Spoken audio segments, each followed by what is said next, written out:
Hey, it's Robin, and in this video today, I'm going to share 3 Lush E minor chords with you. And if you find yourself playing a regular E minor chord on the guitar, any of these 3 chords will just make it sound more lush and beautiful. Okay, so here we go. I'm going to show you the 3 voicings right now. First one is this sound.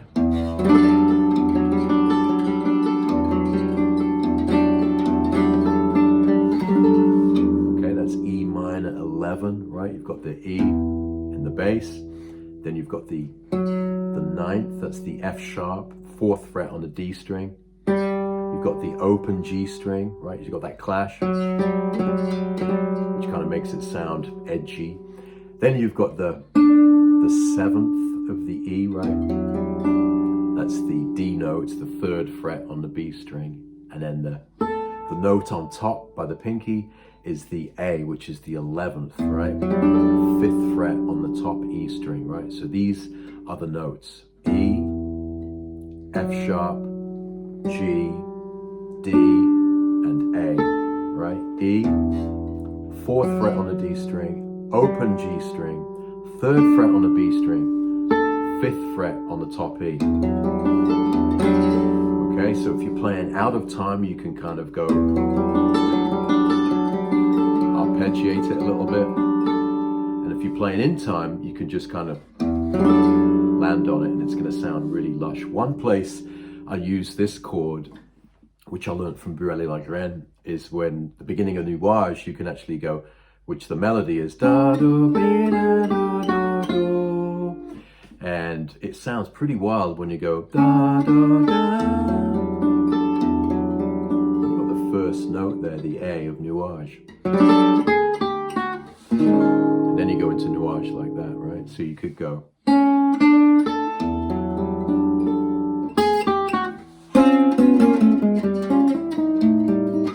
Right? Right, so that first da, do, da.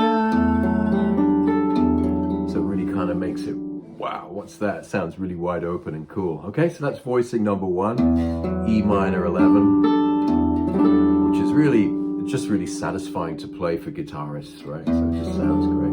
Voicing number 2, also down the bottom end of the guitar, we've got this, which is also an E minor 11, right? Okay, so what we're going to do is bar the 2nd fret there with your first finger, got the open E, and then barred there, right? And then the pinky's going to take the, you've got the G there, 5th fret on a D string, and then the 2nd finger takes the D, right, 3rd fret on the B string, and then it's, right, so E, B, G, A, D, F sharp, right?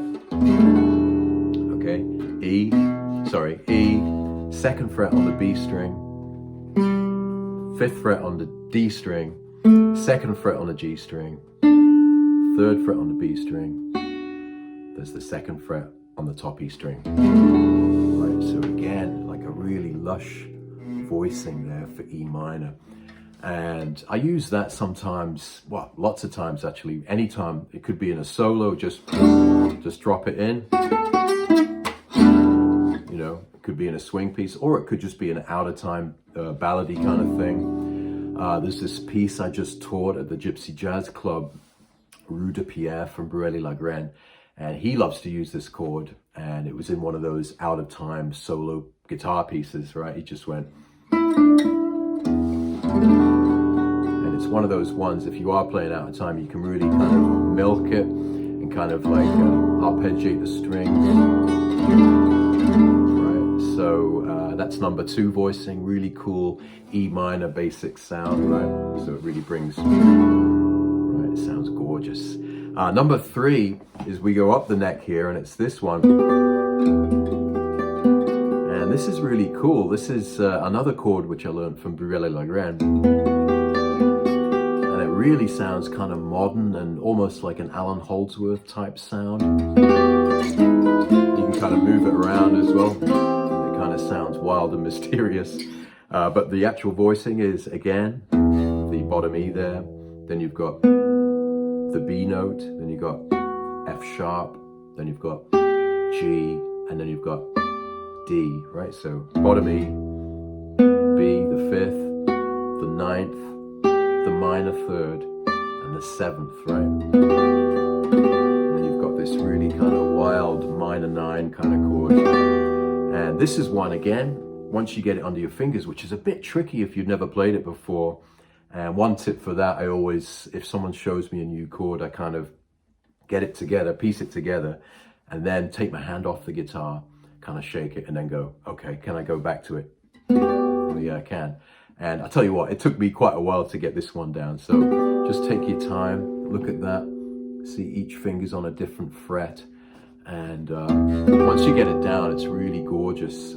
Again, he used it, Borelli, in one of these solo pieces, which again, I just taught at the Gypsy Jazz Club. And he does something, D major, raise 5th, and then he goes, do, da, da, da. Right, so just kind of used it in one of those solo guitar pieces. So when you bring that one out, it really kind of, ooh, it really stands out. Right, so there's number 3, number 2, the E minor 11. You kind of have to, when you bar that, me personally, I kind of like move my body a bit to kind of really get power on the left hand, so each note rings out nicely. And then the first one we looked at was that open position one, right? Okay, so just to recap, number 1, E minor 11, E, F sharp, G, D, A, those notes. Remember, it sounds great on Nuages. Do, do, da. So quite a wild way to start Nuages. Number 2, bar it on the 2nd fret, get the pinky on the 5th fret on the D, and the 2nd finger on the 3rd fret on the B, and then you've got this. Right, which sounds really beautiful. Then number 3 was the kind of almost Alan Holdsworth kind of sound, which is just an E minor 9, but it's just, the voicing is really kind of lush and crispy, right? So I hope those 3 voicings can really add some dimension to your playing, get them down, and then just every time you're in a piece of music and you come into E minor, where you might kind of just play just something a bit basic, then just try one of these voicings. So instead of playing, play this one, right? Or play this one. Or instead of playing this one, play this one. Really make your playing sound beautiful and lush, and that's what we want. So that's it from me. If you'd like to check out the Gypsy Jazz Club, there's charts to all these pieces I teach in there, and too much to mention here, but go have a look at gypsyjazzclub.com and you can take a 14-day free trial, and I can give you private coaching there as well, and you'll join a community. All right, so that's it from me. Stay inspired, and I will see you soon. Cheers.